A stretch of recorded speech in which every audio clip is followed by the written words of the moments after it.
హైడ్రా అనేది ఖచ్చితంగా అలాంటి యాక్షన్ ఖచ్చితంగా ఉండాలి, అది ఒకటి ఖచ్చితంగా ఉండాలి.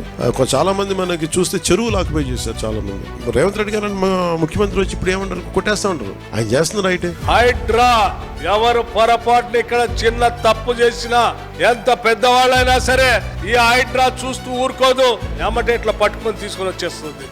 హైడ్రా వస్తుంది, లెక్క తీస్తుంది, భూములు ఎవడు ఆక్రమించిన వాటి సంగతి కూడా తెలుసు. ఈ హైడ్రా అనేది ఈనాడు యావత్ హైదరాబాద్ జిహెచ్ఎంసీ పరిధిలోని వేలాది మంది సామాన్యులు ఈ హైడ్రాని అభినందిస్తున్నారు. రైట్ వేలో వెళ్తుందని మీరు అనుకుంటున్నారా హైడ్రా అన్నది? అంటే దాని యొక్క లక్ష్యము, ఆబ్జెక్టివ్ బాగుంది and so far so good.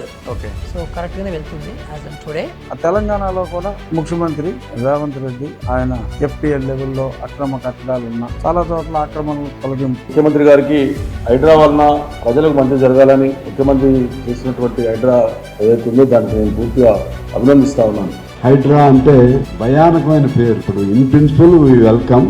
తెలంగాణలో సీఎం రేవంత్ చెరువుల ఆక్రమణలను తొలగించడాన్ని స్వాగతించారు ఏపీ బీజేపీ నేత టీజీ వెంకటేష్. తెలంగాణలో కొత్త గవర్నమెంట్ వచ్చిన తర్వాత రేవంత్ రెడ్డి గారు చెరువు ల్యాండ్ పైన, FTL ల్యాండ్ పైన ఎవరన్నా కబ్జాలు పెట్టుకుంటే దాన్ని మేము తీసేస్తామని ఒక మంచి నిర్ణయాలు వాళ్ళు తీసుకున్నారు. దానికి నా హృదయపూర్వకంగా ముఖ్యమంత్రి గారికి ధన్యవాదాలు. చెరువులు, కుంటలు, నాలాలు కబ్జాలు చేస్తే ఎవరినైనా ఏ పార్టీ వాళ్ళనైనా లెక్క పెట్టకుండా కూలగొట్టాలని హైడ్రా అధికారులకు ఈ సందర్భంగా నేను చాలా స్పష్టంగా అప్పీల్ చేస్తాను. కబ్జా చేసి అక్కడ బిల్డింగ్ కట్టినటువంటి వాళ్ళది కూల్చాల్సిందే, తప్పేం లేదు. ఈ హైడ్రా మంచిది అంటుంది.